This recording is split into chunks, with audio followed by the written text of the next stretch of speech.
en que recordamos el 25º aniversario de fundación de la Sociedad de Escritores del Paraguay, SEP. Estamos muy complacidos de recibirle a los miembros fundadores, algunos miembros fundadores aquí presentes, y a los socios de la entidad que también engalanan hoy con su presencia en esta noche tan emotiva, tan especial, de recordación del 35 aniversario de la Sociedad de Escritores del Paraguay.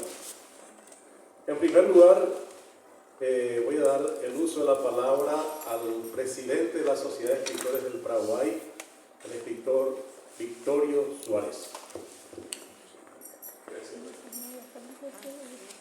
Estimados presentes, buenas noches.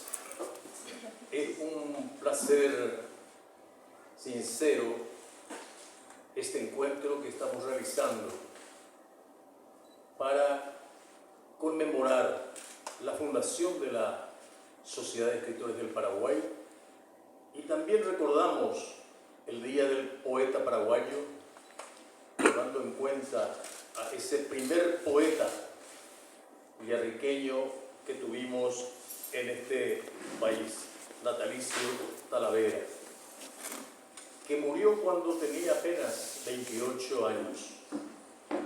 Entonces, son dos acontecimientos de recordación muy importantes que tenemos en el día de hoy.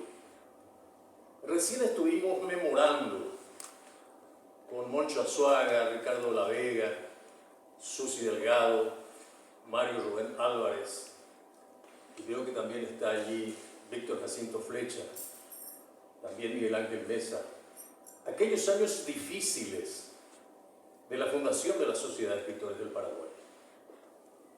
Realmente no fue fácil porque la vigencia del sistema autoritario era verdaderamente brutal, y cualquier ciudadano que se atrevía a conformar o a formar un grupo era directamente tildado de rojo o de comunista. Entonces aquello hizo difícil muchas cosas. No obstante, con mucho fervor, con mucha confianza, con mucha dación y querencia al mismo tiempo, fuimos elaborando la idea, una idea surgida de manera muy fuerte, especialmente en los componentes del taller de poesía Manuel Ortiz Guerrero, o promoción del 80 en nuestro país. Hermanados, trabajamos también con poetas de otras generaciones, nuestros grandes predecesores, integrantes del 50, como Carlos Villagra Marsal, quien fue el primer presidente de la SEP, y otros poetas, Carlos Garcete, por ejemplo. Hay una lista larga de firmas, y después de 35 años volví a rememorar aquellos días de fundación de la sociedad. César Alonso de las Heras, por ejemplo, está también allí. Hugo Rodríguez Alcalá y mucha gente. Recordaba también a Gonzalo Zubizarreta Ugarte. Creo que la gente de la promoción del 50 estuvo muy activa en ese proceso. También la gente del 60, de la promoción del 60 y del 70. O sea, había una coincidencia muy importante para la conformación de la Sociedad de Escritores del Paraguay, nucleados para muchas cosas importantes que favorezcan el empeño, el trabajo tesonero de los escritores paraguayos, que en ese momento sufrían la persecución y muchas veces el desaliento. Entonces, este es un momento, es un gran día para recordar aquellos momentos y también para decir salud a todos los escritores y poetas del Paraguay. No quiero extenderme en esto y dejo las palabras también de presentación a cargo del vicepresidente de la SEP, el escritor Marcos Ibáñez. Muchas gracias.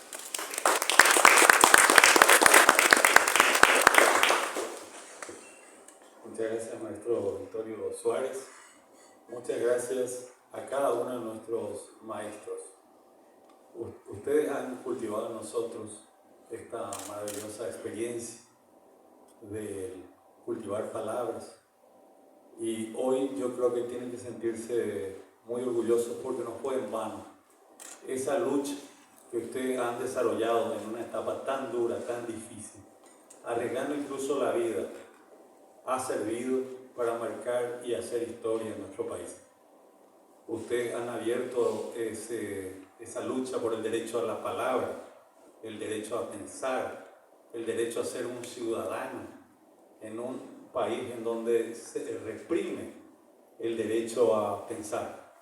Así que por eso hoy queríamos recorrer con ustedes la historia, porque si las nuevas generaciones de escritores, poetas, no conocen de dónde vienen, mucho más va a ser difícil que podamos construir una SEP que tenga un norte, que podamos nosotros recuperar esa lucha combativa de nuestros fundadores. Porque recuerden que hoy tenemos un gran desafío juntos y por eso tenemos que estar muy unidos. Está la ley del libro en este momento en los cajones de los parlamentarios y tenemos que tratar entre todos de lograr que salga la ley del libro en el Paraguay. Pero no sería también suficiente. Necesitamos luchar entre todos por el derecho a autor. Que en la cadena, la industria literaria, de la industria de la producción, que el escritor no sea el último, al que no llega casi nada. Nosotros somos trabajadores de la palabra y necesitamos realmente que se nos reconozca con dignidad ese trabajo. También necesitamos que nuestros artistas, nuestros escritores ya no mueran pidiendo a través de una rifa o una pollada el derecho a la salud. Por eso tenemos que lograr ese seguro social para artistas y tenemos que estar todos unidos porque ese sí que está difícil. Fíjense que tiene 10 años más o menos o más la ley aprobada ya incluso está ahí, pero no se la pone en vigencia. Así que muchísimas gracias por esta masiva venida de nuestros socios, porque queremos una SEP mucho más cercana a ustedes. Incluso con Victoria habíamos iniciado el ir allá, más allá de Calle Última, para tratar de lograr ese reencuentro entre nosotros mismos, y vamos a seguir haciéndolos a medida que la salud también de Victoria lo permita. Pero vamos a continuar ese trabajo de ir a los diferentes departamentos de nuestro país. Hoy, después de lo que ustedes vieron, incluso las dificultades que tuvimos en la SEI Itapúa, tenemos una nueva presidenta que está en algunos minutos va a estar también acá compartiendo con nosotros. Evita Báez está viniendo. Estamos trabajando fuertemente también por el departamento de Paraguay y tratando que en el Chaco mismo, tratando de extender el trabajo de la SEP y abrir nuevas filiales. Muchísimas gracias a nuestros fundadores. Me decía precisamente Susi Delgado, esta es su letra, Fíjense que muchos de nuestros fundadores incluso con el tiempo fueron incluso olvidando que estuvo en ese barrio de los compañeros y compañeras que están entre nosotros aquí y están en estas 6 páginas del acta fundacional. He visto incluso la firma de don Augusto Bastos y de varios de ustedes aquí presentes. Así que muchísimas gracias por venir. Eso es el mejor apoyo que nosotros podamos tener en una etapa que también es muy dura, porque le llaman democracia a esto, pero cuando la gente va a los hospitales no encuentra que hay mucha diferencia en cuanto a los derechos ciudadanos. Le llaman democracia, añade democracia, pero sigue siendo muy difícil que la palabra de los ciudadanos tenga un peso aún en este país. Así que le llaman democracia, pero hay poca inversión en educación, en la cultura, en aquellas cosas tan prioritarias para que realmente exista un país. Así que muchos de nosotros que hoy estamos acá acompañados de los fundadores, tenemos los mismos y más fuertes incluso desafíos hoy en que estas democracias, o que le llaman, no sean perfectas dictaduras, en el cual solamente nos dan esa posibilidad de desplegarnos, pero sin muchos cambios. Hay mucho maquillaje y las cosas siguen tan igual o peor a veces en cuanto a los derechos de nuestra gente. Por eso que este acto tenía una alta significación, porque el contexto en el cual nace la Sociedad de Escritores debe marcar también un poco nuestro norte, a que nosotros no podemos solamente quedarnos como espectadores, sobre todo aquellos que escribimos, sobre todos aquellos que tenemos esa posibilidad de ejercer el derecho a la palabra, hacer sonar fuerte nuestras voces y hacer sonar fuerte también la pluma que tenemos en una sociedad muy silenciosa, muy acallada, en donde las industrias mediáticas, de la cultura, sigue estando muy de espalda muchas veces a la ciudadanía. Así que muchísimas gracias por esta presencia.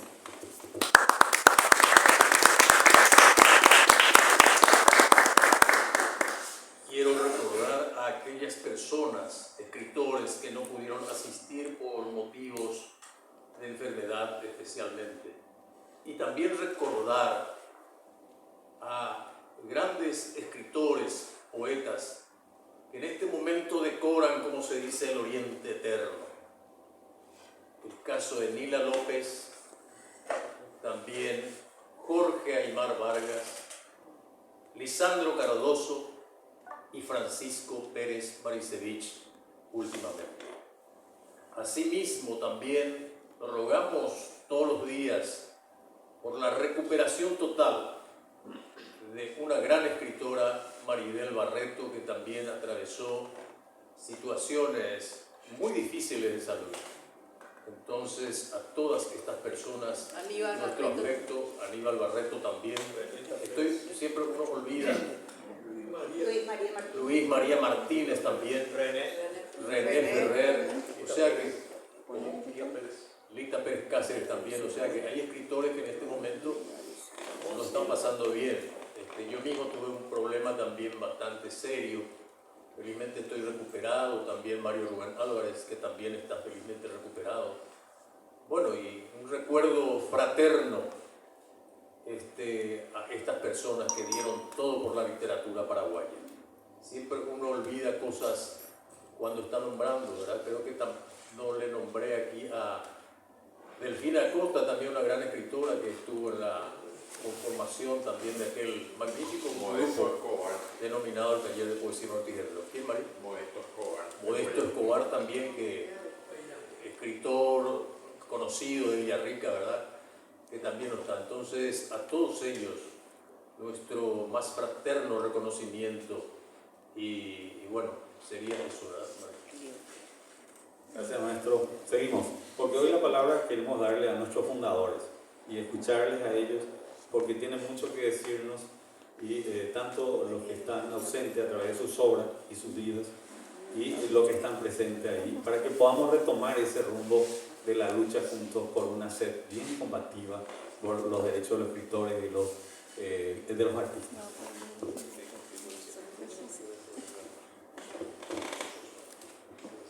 Bueno, ahora queremos dar paso a la ronda poética. Qué mejor que la poesía, ¿verdad? Para ofrendar ese homenaje a nuestros grandes creadores, a los socios fundadores de la Sociedad de Escritores del Paraguay. Entonces, queremos convocar en primer lugar al escritor, poeta, cultor de las artes, promotor cultural, el amigo Moncho Azuara. Si puede pasar a darnos una poesía.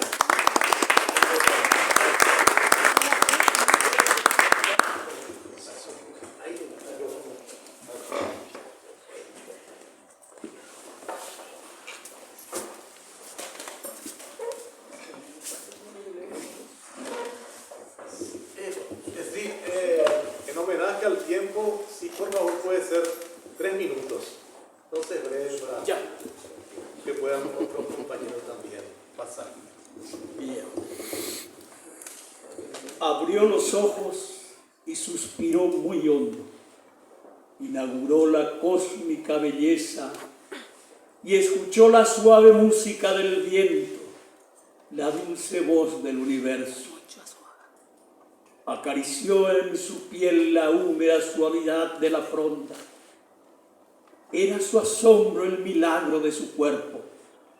Los pececillos del arroyuelo, las coloridas aves, la bella laguna, el atardecer en el cielo y el lejano horizonte por donde nacía la luna.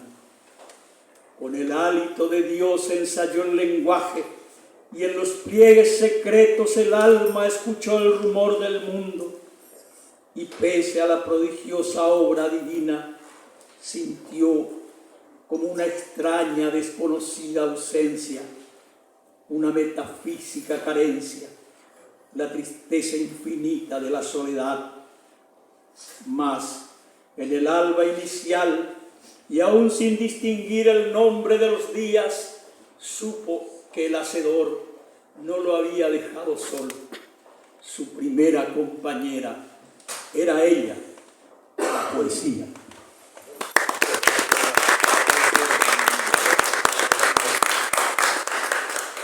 Seguidamente queremos que pase al proscenio al querido Víctor Jacinto Slecha para una lectura poética. No, no es una lectura poética. Al menos llamamos para recordar momentos históricos, políticos de nosotros. Está muy bien, muy bien. Tú desapareciste, volviste. Ya no apareció. Pero será que era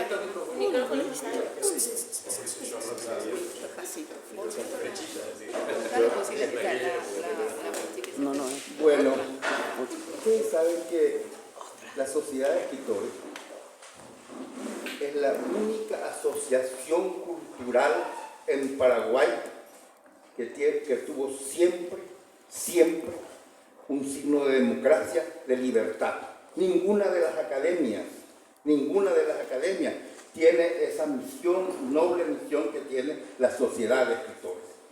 Porque la Sociedad de Escritores nació como una sociedad de lucha, de defensa. Mira, es la única sociedad. Nosotros estábamos en el exilio, Roa, Rubén, Valerio Saguer, yo y otra gente, y nosotros teníamos una comunicación directa con Carlito siempre, con Carlos Villagrán Marsal, cuando se estaba fundando esta sociedad. Nosotros colaboramos, trabajamos desde el exterior para la fundación de esta sociedad. Entonces, Carlos nos mandó una nota, apenas se fundó, que nosotros éramos miembros plenos fundadores de la Sociedad de Escritores. Y siempre la Sociedad de Escritores fue un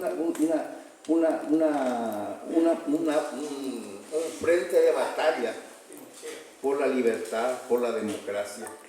Y además hay que tener en cuenta el momento histórico en que se funda. 1987. En 1987, el exilio logra por primera vez reunir a los paraguayos del interior y a los paraguayos del exterior en Madrid. Estuvimos cerca de 100 personas de todas partes del mundo a discutir el futuro de la patria. Acá no podíamos discutir, tuvimos que reunir en el exterior y ese trabajo en la cual Roa encabezaba porque era el hombre con todo el nombre, pero Roa tenía detrás todo un equipo enorme de gente que trabajamos terriblemente, permanentemente de viaje, costeado por nosotros, digamos. Yo vivía en París, y yo viajaba a España, hay veces hospedábamos de María Gloria Jiménez, hay veces me pagaba el hotel, dependía de las condiciones, y eso, todo ese esfuerzo, bueno, nadie tampoco era millonario ni ha aparecido, digamos, pero nosotros trabajamos como 10 años, hacer esa conferencia. Y esa conferencia yo creo que además fijamos que todo se debía decidir en consenso. No fue fácil, no fue fácil, pero se respetó el consenso.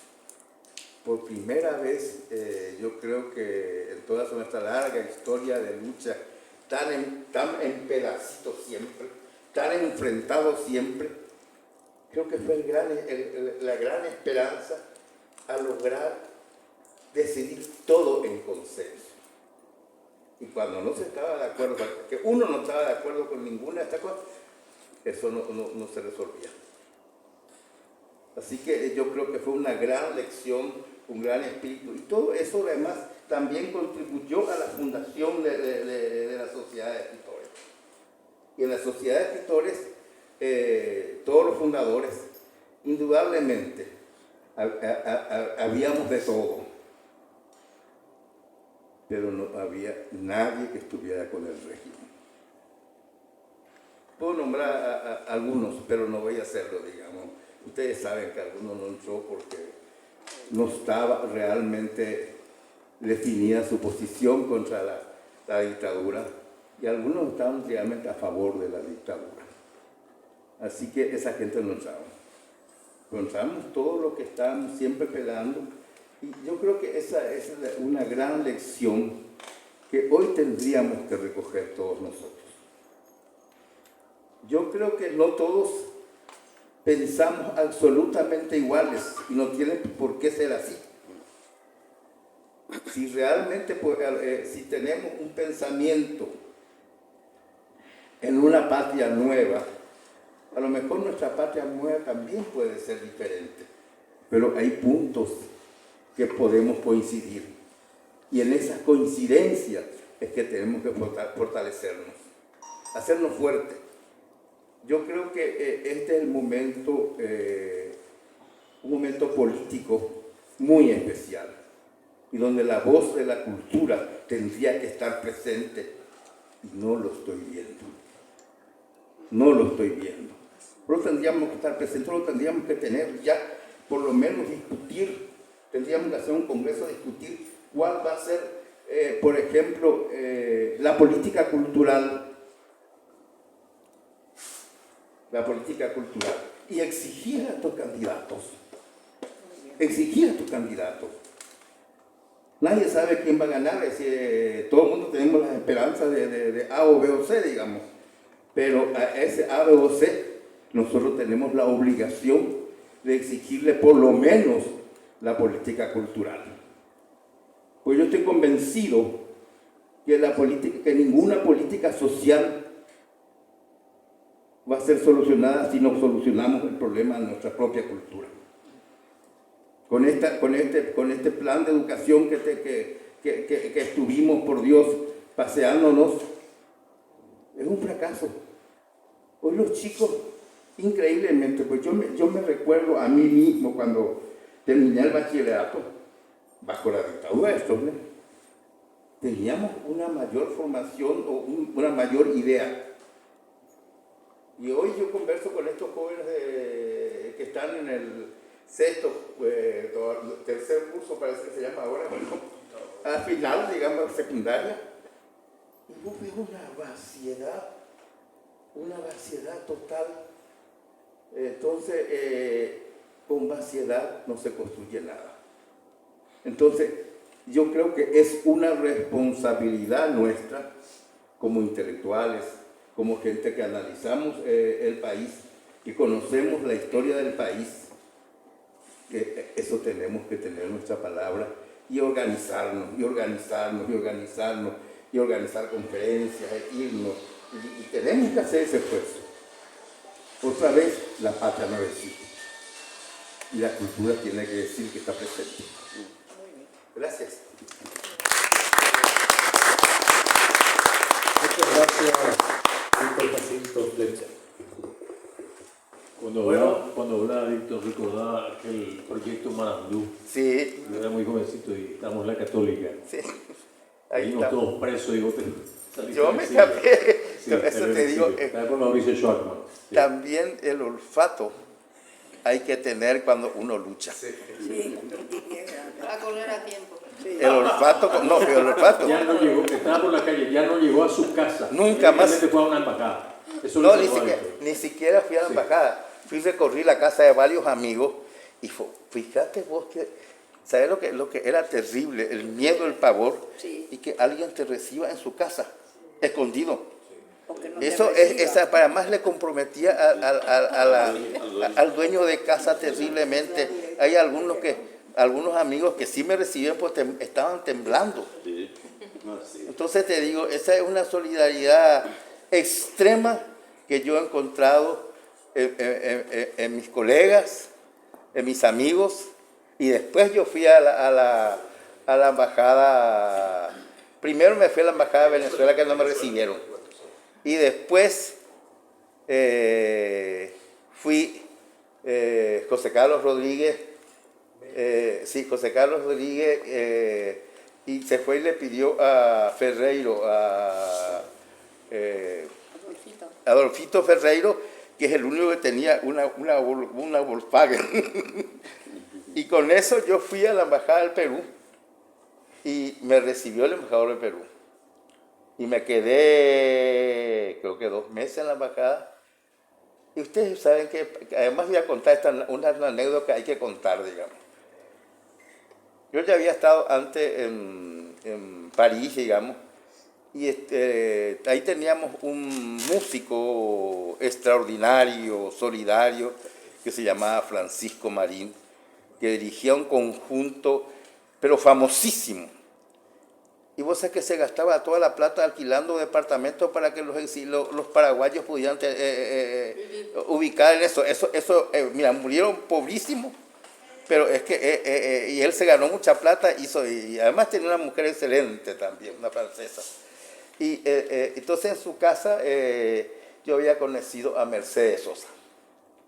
Y tuvimos una relación muy amical, muy cosa, porque Francisco consiguió que Atahualpa Yupanqui, Mercedes Sosa, demás cosas fueran invitados a el Partido Comunista francés. Tenía un festival organizado todos los años donde miles y miles de personas iban de todos los países del mundo. Y Francisco, que no era comunista, pues tenía tal prestigio, consiguió que sean invitadas Mercedes Sosa. Yo tenía una relación muy cercana con Mercedes Sosa. Entonces, cuando tomo el avión para ir al exilio, el embajador le pidió a mi mamá que lleve la plata para el pasaje. Y mi pobre mamá se llevó consiguió la plata, se llevó. Al final pagó la embajada, digamos. Pero era una forma de constatar que yo no me estaba exiliando para que me pagaran el pasaje, digamos. Bueno, llegamos y llego al subir, cuando yo subí al avión me dice el embajador, mire, ahí van 5 policías detrás suyo. Cururupiré, de todos los torturadores iban detrás. Entonces, aparentemente, el proyecto era llegar yo a Lima, secuestrarme en Lima, meterme en un avión de LAP y traer de vuelta. Yo ya hice esa conciencia, estaba, mira, cuando bajo yo así, y voy caminando y de repente veo que Mercedes Sosa venía con un montón de periodistas ahí. Y me acerco a ella, le conté en las condiciones frente a todos los periodistas, me sacaron fotografías, me sacaron cosas, y bueno, y ahí se desaparecieron los policías paraguayos, a lo mejor en combinación con la policía peruana, digamos. Entonces tenía que ir a un hotel. La gente conoce el aeropuerto de Lima. Para llegar se pasaba por lugares muy feos, muy peligrosos. Y me dijeron ahí, bueno, llamé a un hotel que vengan a buscarle. ¿Y cuánto? Bueno, el hotel que venga a buscarle costaba $50. Y yo en mi bolsillo tenía $80. Entonces, bueno, llamé y me gasté me fui, vinieron a buscarme y me fui. Y al otro día, era un domingo. Bueno, al otro día yo sañé todo lo que pude y tomé mi maleta y salí a buscar dónde poder meterme. Y al final conseguí un lugarcito, mira, era un cuchiclera así, que tenía un corredor así, pero al aire libre, y al final estaba un bañito por $5. Pero entonces ya eso, con esos 30 yo no tenía que comer y para quedarme por una semana ahí. Y comencé a pensar ese domingo qué diablo hacer. Y ahí yo recordé que tenía un amigo de la Confederación Peruana de Trabajadores, que lo había conocido yo en París en una época, y José se llamaba, lo único que yo sabía que se llamaba José, porque en esa época todo el mundo que se encontraba por esa zona tenía seudónimo, digamos. Entonces yo sabía el nombre propio de José. Y me fui, y entré ahí y dije, bueno, había estaba un peruano, José, que estuvo haciendo un curso con la sociedad de trabajadores de Francia, que dio un curso para sindicalistas latinoamericanos. Y de repente dice, José, bueno, ahí se me abrió el cielo, digamos, bueno, y apareció José. Hola, me dijo, bueno, yo le conté que yo estaba exiliado, bla, bla, bueno, y salió, dijo, bueno, me dijo, mira, yo en mi casa no te puedo llevar, pues no tengo posibilidad de recibirte. Entonces dijo, bueno, pero acá, bueno, aquí, ¿quién puede recibirle a un compañero o a paraguayo que está exiliado? Y se ofreció un muchacho, tendría un profesor universitario, joven, 28, 29 años, si yo puedo llevar a mi casa. Bueno, entonces después nos fuimos a su casa al atardecer, llegamos a su casa, entramos y la mamá era una chola.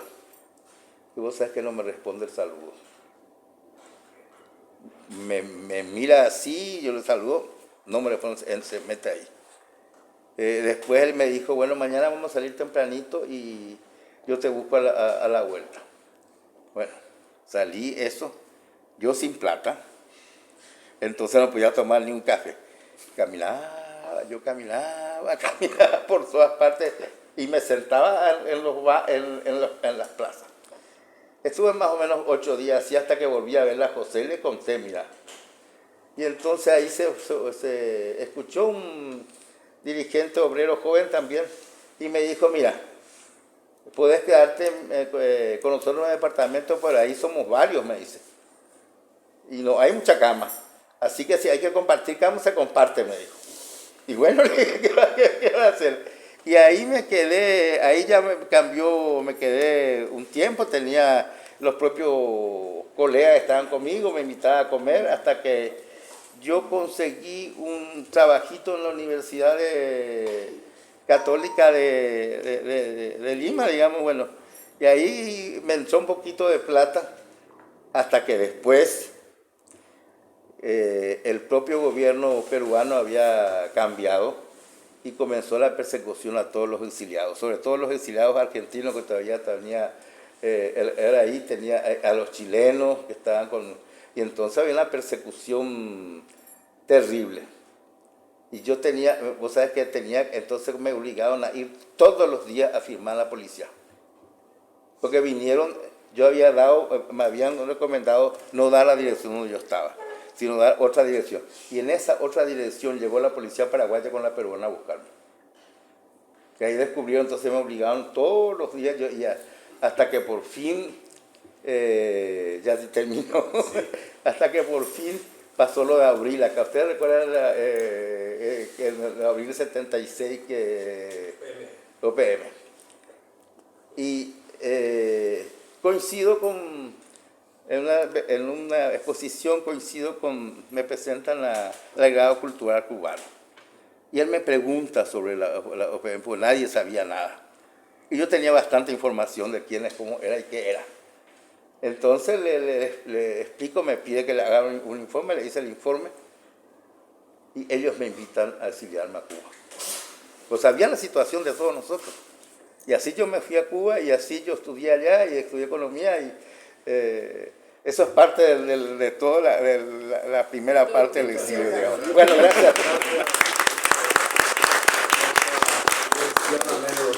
Se acordó del OPM, Víctor. OPM sí. Es organización político-militar o también organización 1 de marzo. Tuvo vigencia ya por el 76 justamente. Claro. Carlos da después de Costa. La gran caída del Partido Comunista, la Juventud Comunista, la gran caída también de la gente del UPM, eran campesinos, de la burguesía nacional, intelectuales, que después se desarticuló totalmente. Para recordarlo más. Dirigido por un crítico literario que era Acosta. Sí, Acosta. Juan Carlos Acosta. Queremos esta noche también mencionar que están presentes la presidenta de la Sociedad de Escritores de Itapúa, filial Itapúa, y Margarita Miró de la filial de Paraguarí, quienes, de EPA, ¿verdad? Y de la filial de Paraguarí, quienes pedimos un fuerte aplauso.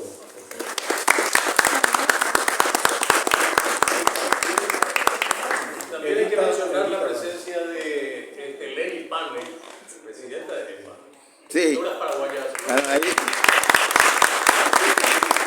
Que tuvo una excelente administración. Presidenta de la Sociedad de Escritores del Paraguay, filial Itapúa. Bueno,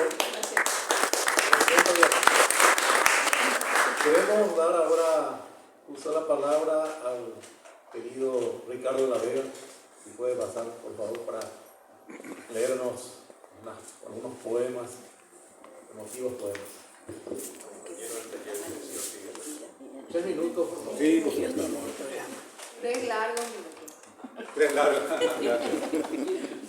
Buenas noches, un gusto estar acá. Hay que, no debería, y no me voy a olvidar de mencionar que nuestros escritores también sufrieron parte de la prisión, ¿no? También de ese proceso de prisión. Y nuestro escritor, Vittorio Suárez, fue uno de ellos, y fue sometido a torturas, a bárbaras torturas. Y yo quiero saludarlo a Vittorio, recordarle que soy reconocer esa gran entrega por la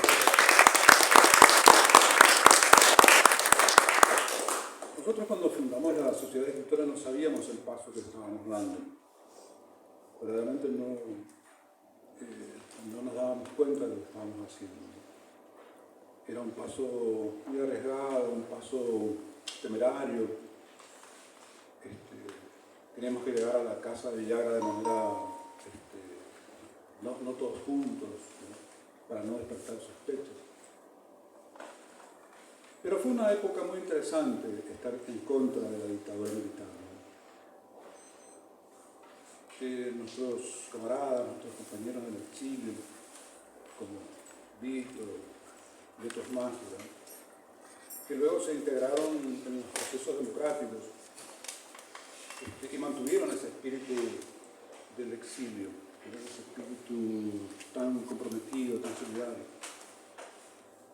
Víctor Jacinto es mi hermano mayor, así es que también lo saludo, porque soy un hombre ejemplar y un maestro de mi propia vida. Así que, Víctor, quiero leerles ahora un poema de aquella época. Ustedes recordarán, o si no recuerdan, quiero decirles que uno de los eslogans más persistentes era la paz que se vivía, la paz y el progreso que se vivía, el supuesto progreso extremista. Este poema trata sobre la paz.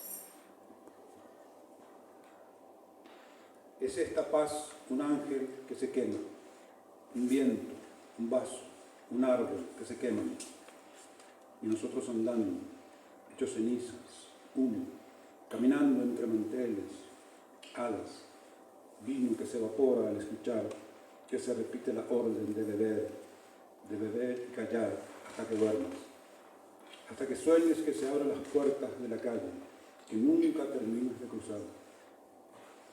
Pues pasa un colectivo, o pasa un coche rápido y otro, o te detiene el miedo, o acaso una palabra.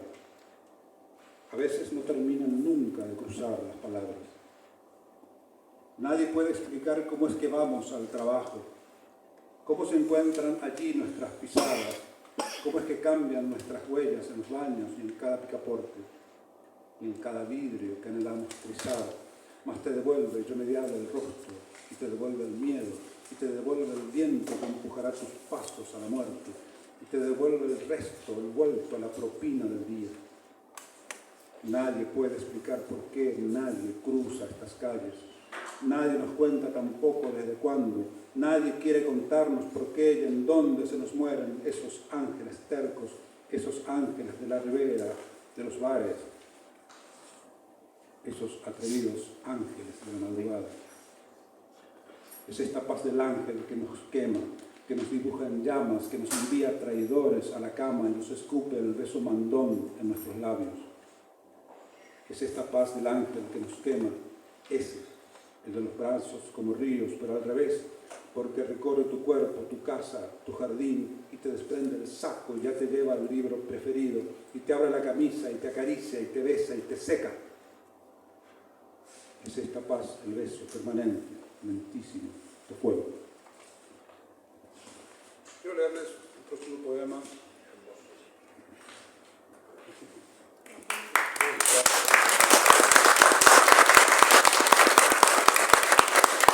Es un poema reciente, tendrá 8 días, 7 días, 10 días. Escribo permanentemente, tengo esa mala costumbre.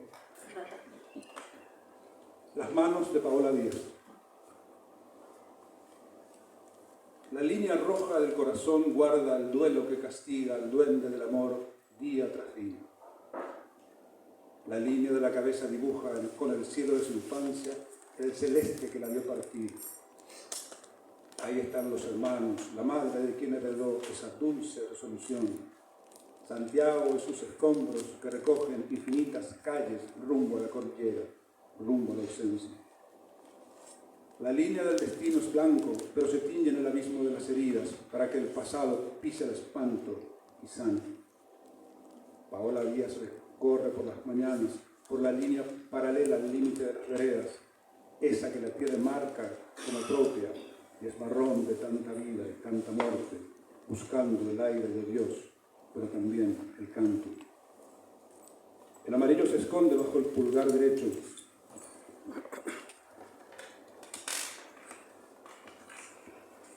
A la espera de un llamado y brilla mientras tanto como el sol del futuro. La línea de la vida traza verdes caminos que se confunden con la sangre. Larga, intensa vida que yo quiero atesorar en un pueblo. Gracias.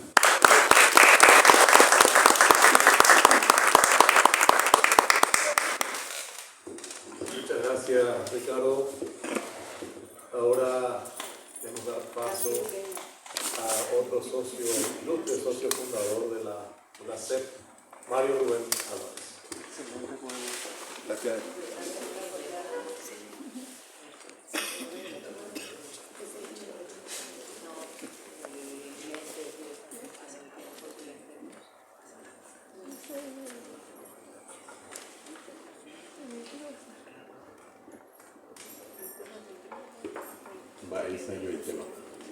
Nippon Aiterei. Aiterei rasa oficiare kokuhare. Are manda haeveiku asema tende apuitere hako'ág̃a chetiseje'y hinambiguekatúpe akyhyjemígueteri hakatu ndakyhyjetevéima. Tengo 7 stents que me sacaron del borde de la bici. Ha'ãi porãiterei po'añuãjeýma y en ese abrazo les recupero y estoy con ustedes. Cobajera Yatebu, Yatebúnico garrapata español.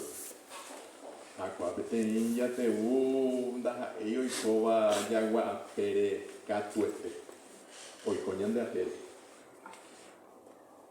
Oipyte hapichary'ái, hapicharuguy, hapichapire. Oipyte kuarahy opayrire jasy oke aja. Oipyte hapicharesa ndoikuaái pytu'u hyére okakuaa ipy'u'ã. Okambúvonte ipyambu. Oñani, Ñacuán, Ojupitica tueteja pichapo y tanzán, y Yurui pucupá, Jobá oyeca, Osorosoropa, Hapicharo ore otuú, y anga oisiricú, oipite, haipite, yatebuisha oipite, jaimetema ombolpa, ñanerita, retemi.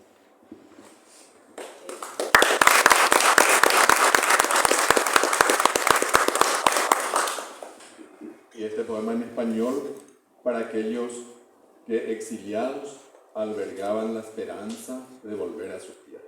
Algunos, como Víctor Jacinto, como Roa, como otros, volvieron. Otros, como Epifanio Méndez Fleitas, jamás pudieron retornar. El maestro Flores, él quería componer una gran obra en Cerro Corá, pero la dictadura jamás le permitió. El alba futura. El alba de un día futuro pondrá de nuevo sobre la patria tus huellas nunca olvidadas. Entonces, con fresca memoria de aguaceros, vendrán hasta tus manos los hijos de la siembra y te dirán que los maizales como tú nunca dejaron de amar la mejilla más clara del rocío. Ya no será la nostalgia la intrusa que acosa tu vigilia. Con el aroma de tu tierra recobrada del alimento cosechado a pulso de veranos, llegará el tiempo del limpio pan hasta tu mesa. De las gordonas volarán mariposas, avisarán de polca en polca que a su hogar, hermano, regresa tu canto. La callada muerte que de puerta en puerto llevabas, con un soplo de luciérnagas, caerá sin aliento para siempre. Encontrarás a tu pueblo vistiendo el mismo color de tu sueño, desempolvando palabras olvidadas, y juntos expulsarán los últimos silencios. Agüilla.